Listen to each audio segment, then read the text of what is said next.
Hidden within the canyons of southwest Jordan in modern Ma'an lies the ancient rose city of Petra.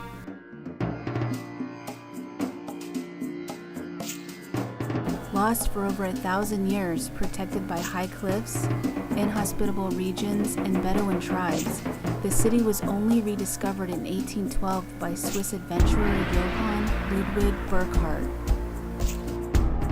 To access the ancient city, you must travel down a path of canyon walls called sikhs that rise to a dramatic 600 feet high, twisting and turning for almost a mile.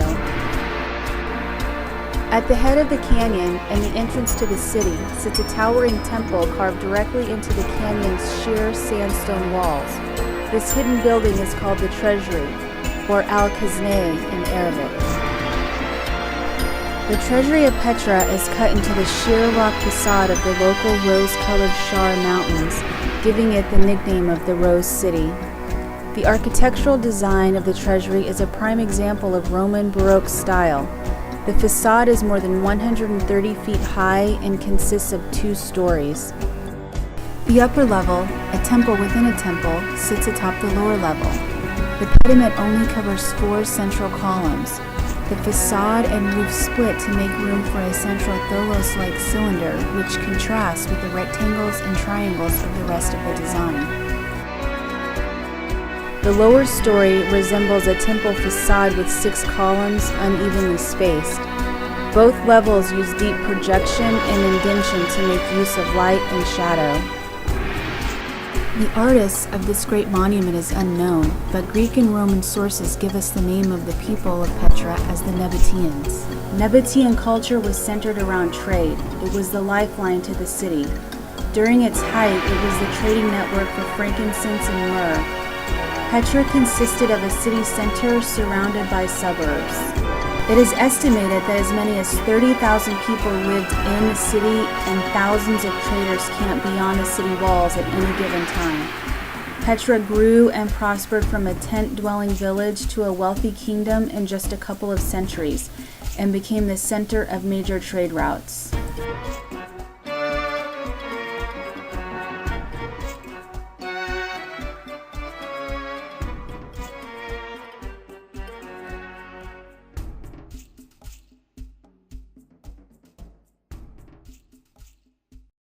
Nabatean kings became very wealthy, and it is believed they hired architects from Europe, the Middle East, and Africa to build their city.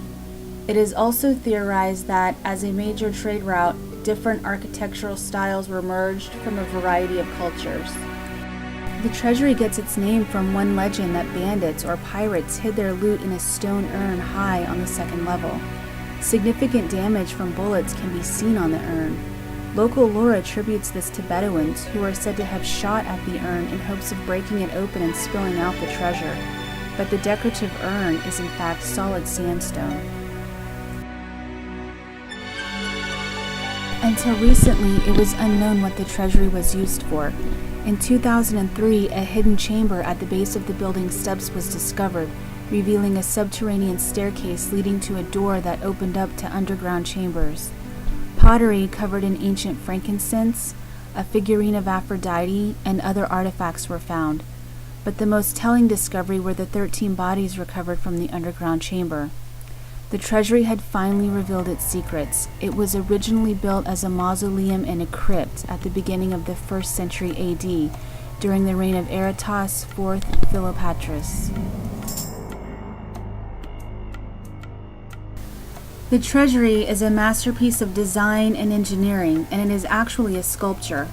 Like most of Petra's surviving monuments, the entire Treasury was sculpted in situ, gorged out of the unshaped rock in a kind of reverse architecture.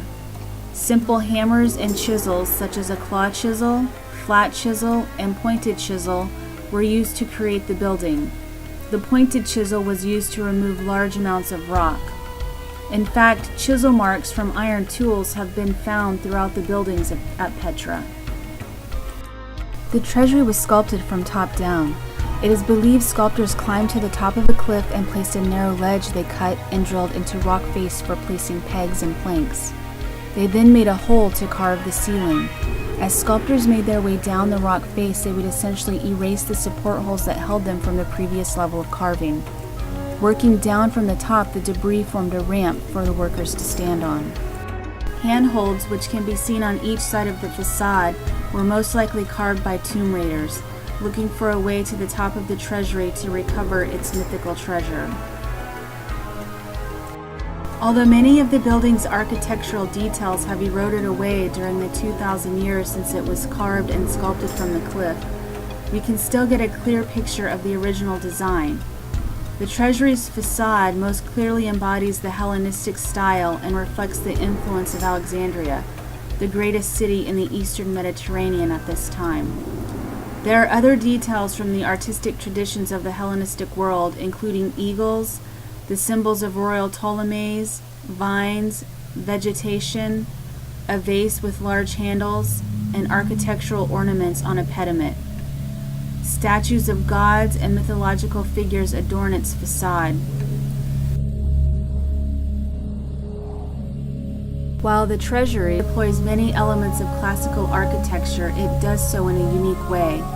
The tomb also features rosettes, a design originally associated with the ancient Near East.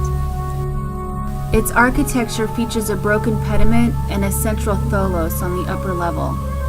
This architectural composition originated in Alexandria.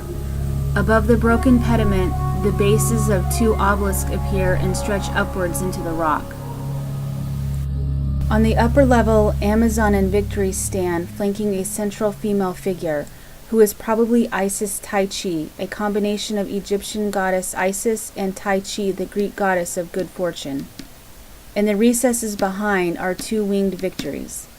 The remaining four figures, all of whom seem to be holding axes, haven't been identified.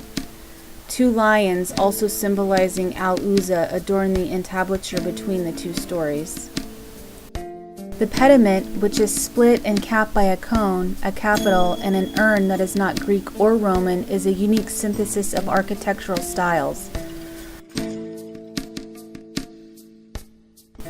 Ornate columns rise from the floor, topped with ornate capitals resembling ancient Greek and Roman styles. The columns are modeled on the Corinthian order, but are abstracted. One column is obviously new, a brick and plaster replacement for the original, which fell in antiquity.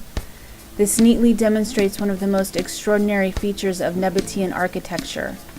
A normal building that lost a main support like this would have come crashing down soon after.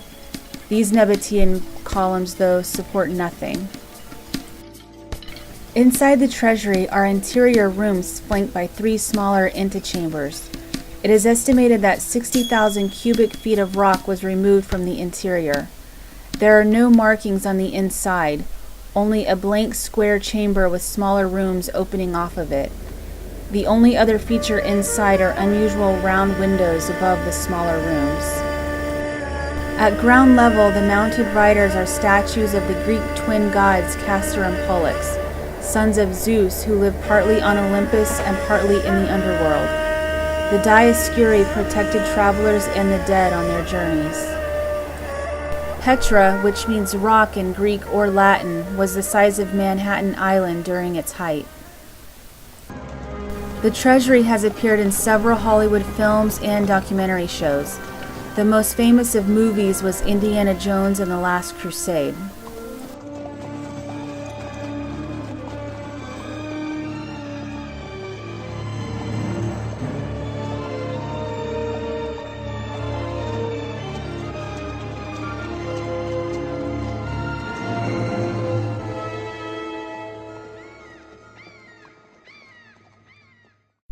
Petra is a unique architectural treasure that combines elements from many cultures across the region. It is this synthesis of styles that makes the treasury a historically significant monument.